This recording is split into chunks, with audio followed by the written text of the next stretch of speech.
All right, so welcome back. This is video number 5. We're going to talk about finding vendors to piggyback on. Now, you want to ensure that your list is high quality too. And what I mean by that is you don't want to approach every single vendor out there, because some vendors are actually selling very low quality products. And guess what?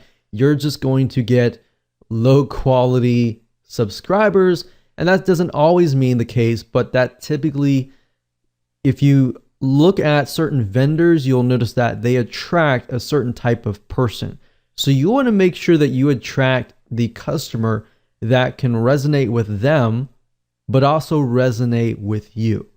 If they're the type of person that are looking for high quality material and they're willing to pay for high quality material, that's the type of person that you want on your list. But if they're building a subscriber list or customer list filled with people who are demanding, they want to pay less, but they demand more, then you're going to end up building a list of people like that. So a lot of times we don't think about that psychology behind building a list.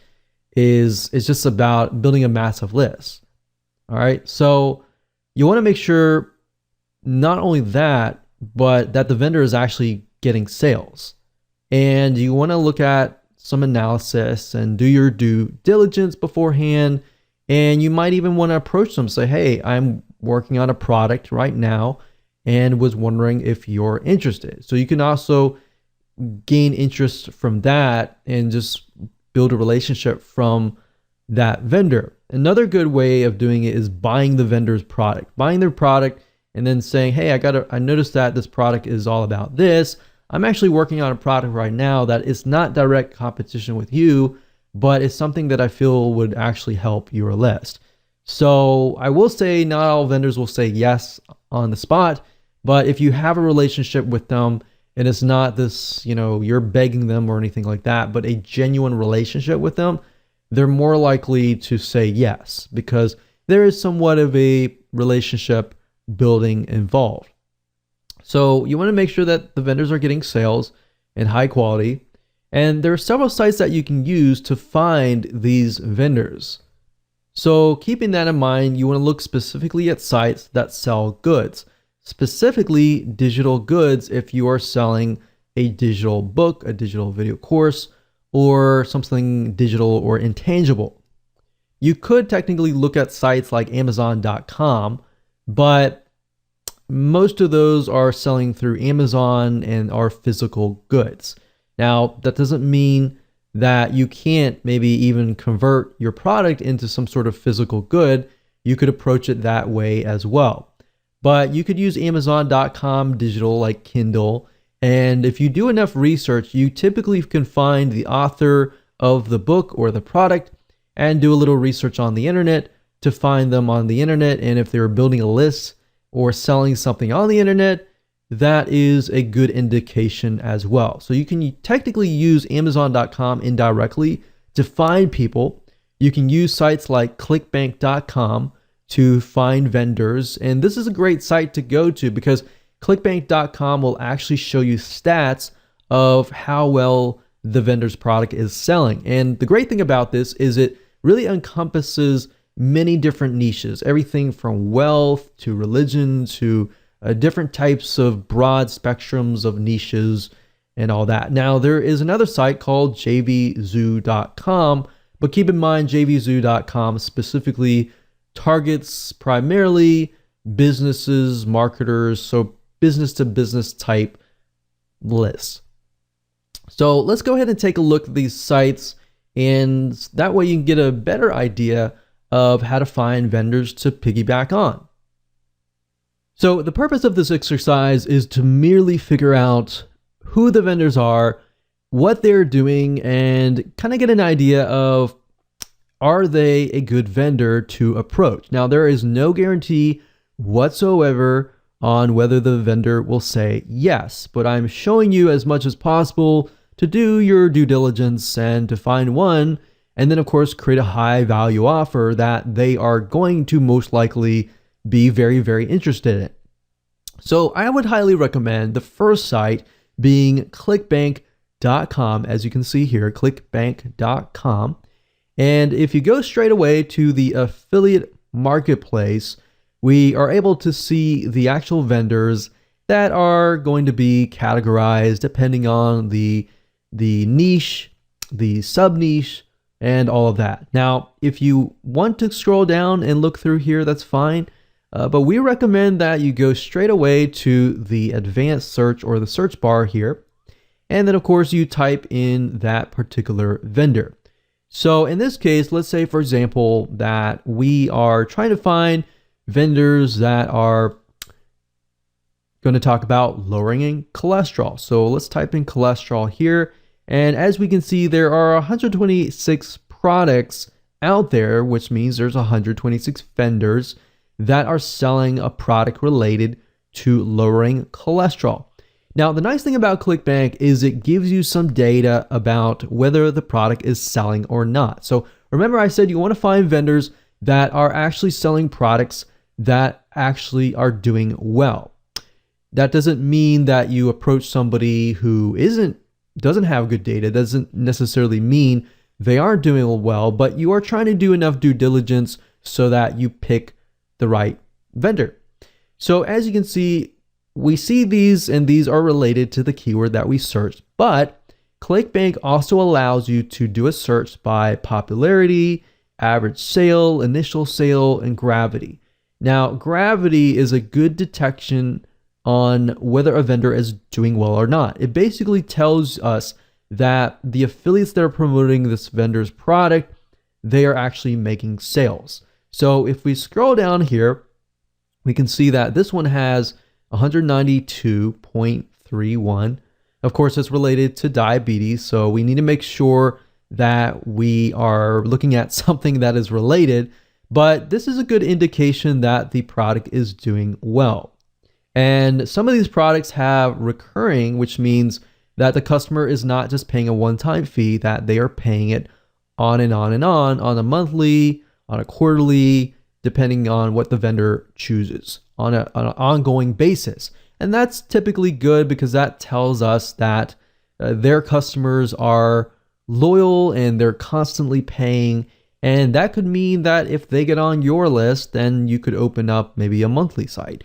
So that's just something to kind of get a better idea if, let's say, for example, your high value offer is an offer to get somebody into a monthly site. So you see what I'm saying here?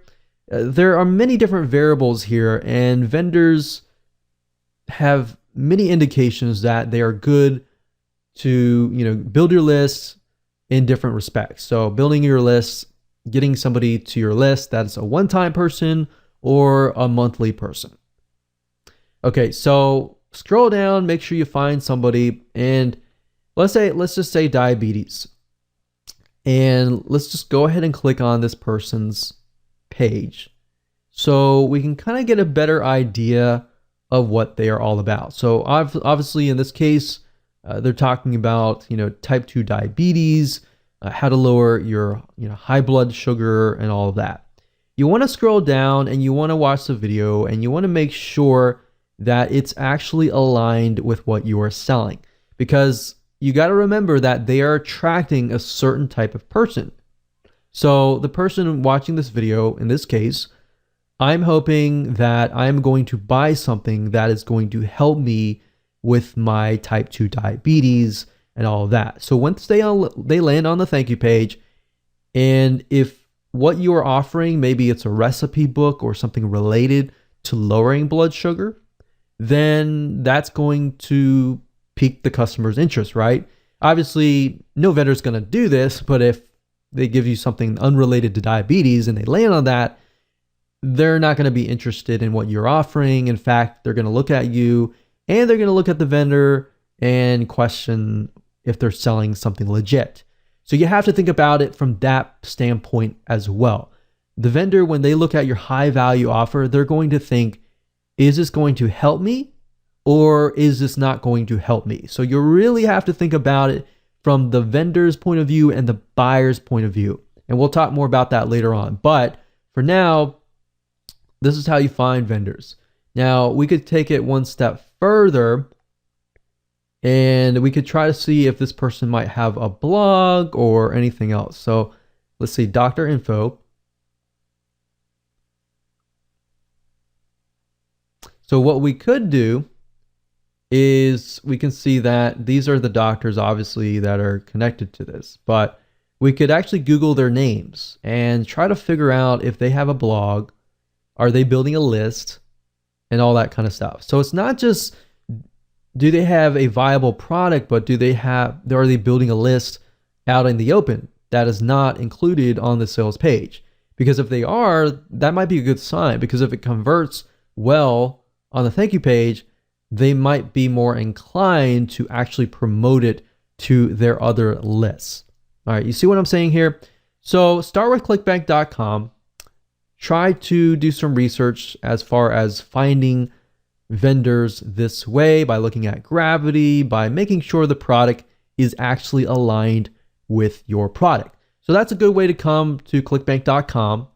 Another site, of course, is amazon.com. Now, Amazon mainly sells physical products, but you still can gain a lot of insight from amazon.com. So for example, even though it's from Amazon, some of these authors actually have their own blogs, have their own products out in the open on the internet. So if they're doing well on Amazon, most likely that means they're doing well as well on the internet, in the World Wide Web. So let's say, for example, we'll do something like WordPress, or actually we'll do lose weight.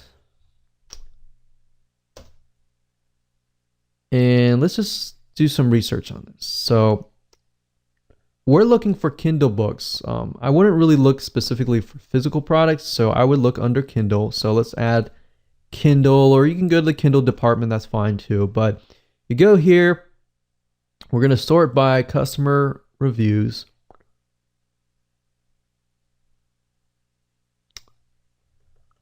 And let me see if I can narrow it down a little bit. So for example, this person right here has about 602. That's a good amount. 541. 167. So what I recommend you do in this case is, okay, they're obviously selling a lot. If they have this many reviews, unless they're fake, and there's a good way to detect that by actually looking at the reviews. But if they have this many reviews, typically 1 out of 20, 1 out of 30, even sometimes 1 out of 100 people will leave reviews. So that means they have a lot of sales. Now, the big question is, do these people actually have maybe a membership site or another site that is located not on Amazon.com? So this lady is named Jenny Allen. So what I like to do is typically look at their author page and see if I can dig up a little bit more information. So this lady's named Jenny Allen. I don't know if she's a celebrity. I don't know if she is an information product creator. I don't know. But we don't know until we actually take a look. So as we can see, she's got blog posts. So let's just see if we can dig a little bit further here. So that's interesting. So you can see she has a site, and let's see this blog. I think the question is, are these her blog posts or are these somebody else's blog posts? So they're all coming from a site called Formulated Fitness. And it looks like it's the same guy's name. Not Jenny Allen, but it is Joseph. So what I'm trying to do is I'm trying to look through and see if they're selling another product. So this could be her business partner in this case. So basically what you're trying to do is follow the breadcrumbs. So in this case, I'll do a little more research on Joseph Solidum and see what we get. Formulated Fitness. So it looks like they own a site called Formulated Fitness, and that's correct. So Formulated Fitness, we can see Jenny Allen is on that picture. They have 18,000 likes. We can go further and see if they're selling products, video courses, or anything, any other products that are not connected to Amazon. So a lot of people don't think about this, that just because somebody's selling on Amazon, typically you cannot, work with a vendor with Amazon, because Amazon's very controlled. But beyond Amazon, if you look beyond that, you can actually see that some people are selling products beyond that. So this is a good way to kind of use Amazon as an indication that somebody actually is converting. And if they're converting, then you can actually go beyond that. Does that make sense? And hopefully that gives you an eye-opening experience into what you could potentially do, because Amazon is so broad that it pretty much fills so many different niches. So obviously the third place that you can find vendors is, of course, a place called jvzoo.com.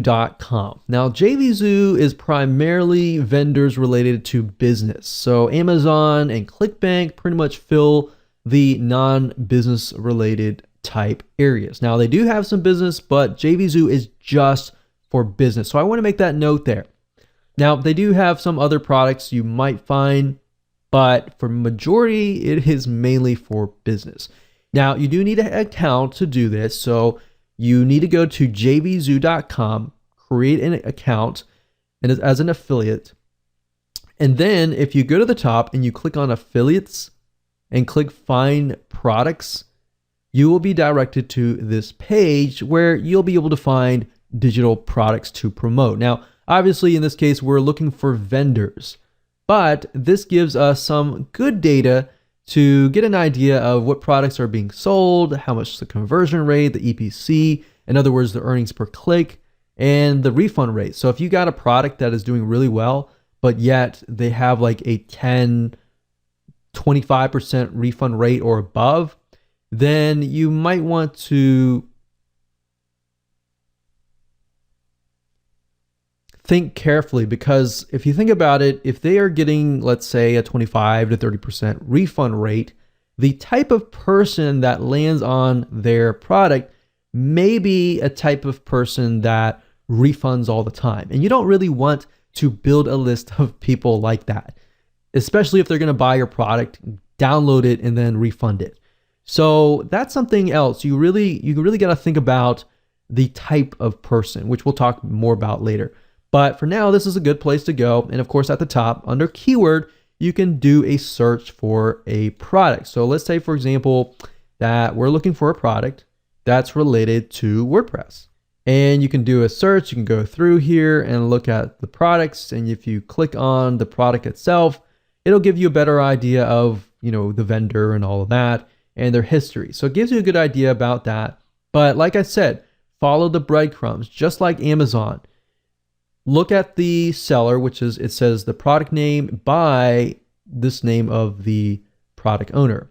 So you can scroll down and you can do some research on these authors, just like I did with Amazon, and look at the product, make sure that this is something that is related to your product, and think about the type of buyer that it would attract and whether it fits your product, whether the buyer would be high quality or not, and just find the vendors that way. All right. So with that said, let's move on to the next video.